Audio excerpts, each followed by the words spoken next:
to ourselves, but are we asking ourselves questions of when before South Africa became a democratic country, the other African countries were there to help us. We had our refugees in a lot of African countries. They provided shelter. We had people staying in Tanzania. We had people staying in Zimbabwe, Malawi. We had people all over the continent.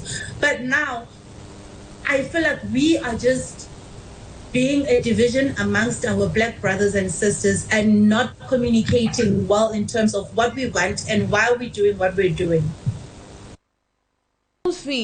President Cyril Ramaphosa, in a recent post I saw online, has pushed back against claims that South Africa is xenophobic, calling such characterization lazy. Do you believe he genuinely cares about the safety of foreign nationals with what's happening there at the moment?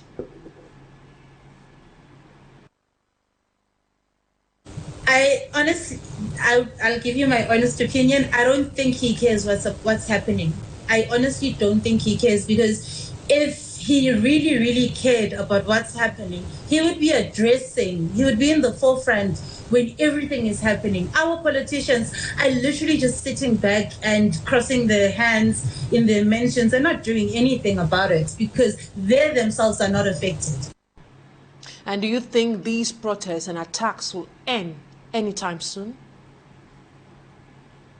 I highly doubt it's going to end anytime soon, because we have the March and March that's going to be going around to every major province or city in South Africa, dealing with undocumented foreign nationals, closing down shops. I mean, these people are here to work. Yes, some of them are doing something that's illegal, but what about the children that were born in South Africa?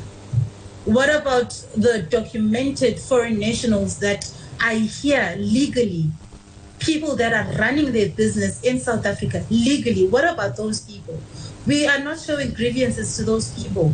The only thing that we're doing, we're now becoming a very selfish country, whereby we're not even thinking about what happened pre-1994 when we got our democracy as a country. South Africa clearly states that it is a rainbow nation. We welcome everyone, whether you're blue, pink, or yellow. At the end of the day, when you cut yourself, the blood is the same. So why are we fighting against each other? Why are we allowing Africans to fight against each other when we should be uniting and actually be making sure that we fight together? Because together we stand and divided we fall. It has always been like that. In your opinion, how can the government of President Cyril Ramaphosa effectively handle the ongoing unrest? I honestly feel that we can try and amend the immigration laws, number one.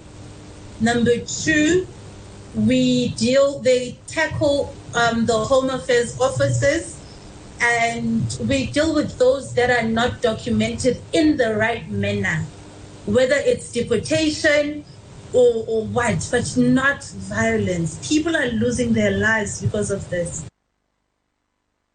Bonfire KHUMALO, thank you so much for accepting my invitation on Talking Point tonight.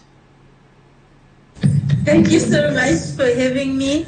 And I really, really hope that this riot that's happening in South Africa can come to an end, so that businesses and business people, especially kids, they can feel safe. It's not really, really a nice place to raise your kids where everyone is fighting. We are calling each other names, but at the end of the day, we are Africans. We are Africans. We need to unite. We need to stand together and not be divided. And that's how we saw it on tonight's edition of the 6 p.m. primetime newscast on Equinoxe Television. Thank you so much for your keen attention. Stay in the company of interesting programs on Equinoxe Television. Bye-bye for now.